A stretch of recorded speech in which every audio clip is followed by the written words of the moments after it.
My name is Sara Angel. I'm from Los Angeles, California, and I am teaching at Middletown High in Middletown, Delaware, and I'm teaching 2 sections of psychology for high school seniors and 1 section of U.S. history for high school freshmen.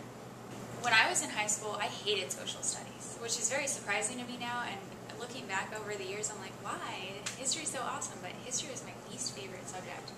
And somehow through psychology education, I stumbled into history, and I ended up falling in love with it. So I really want to take what I love and how I learned to love history, how I learned to stop wearing the Martha bomb, that whole thing. I wanted to learn, or to take that, how I learned to love history, and give that to my students, or how I learned to love psychology and give that to my students. So I think that one of the best things about being a social studies teacher is that there is such a broad spectrum of things you could possibly be teaching. You can never be bored with all that range. You have U.S. history, which is broad in and of itself, world history, I mean, come on.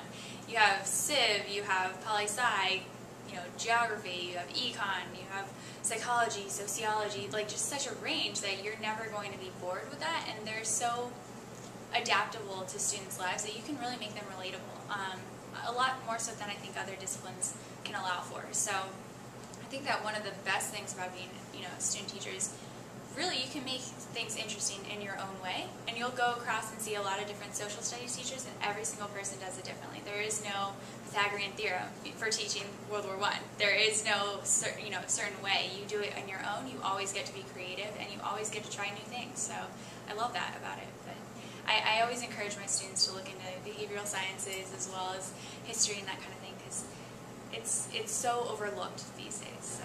Well, I had this perception of psych ed being, I was going to totally be in psych, guaranteed going to be teaching psychology, was going to graduate with other psych people, and that was it, and I was never going to have to leave my little psych bubble.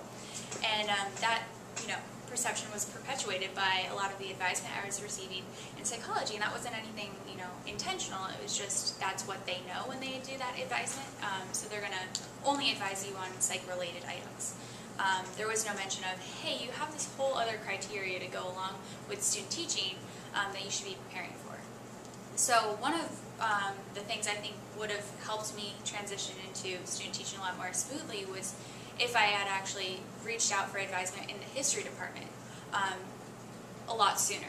Because I didn't really recognize that, hey, we're all going to be in this together by the end. Like, we all are kind of grouped in with social studies. That wasn't made clear until, basically I was in your class. So that was a huge, wow, okay, wake-up call. But it was something that I wish was made more clear to a lot of the freshmen, especially the requirements that you should be doing along the way, like the learning portfolio, like there are a lot of steps that I think are, I know are manageable along the way as long as you know about them.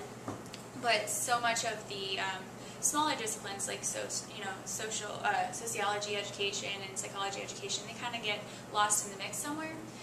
So you really have to stand up for yourself and reach out for those resources, because they're definitely there. You just have to know to find them. But it is a great program once you know who to ask help for. I think just how quickly you can show growth and the freedom to be able to try out new things and have them completely fail and just completely change your attitude about failure.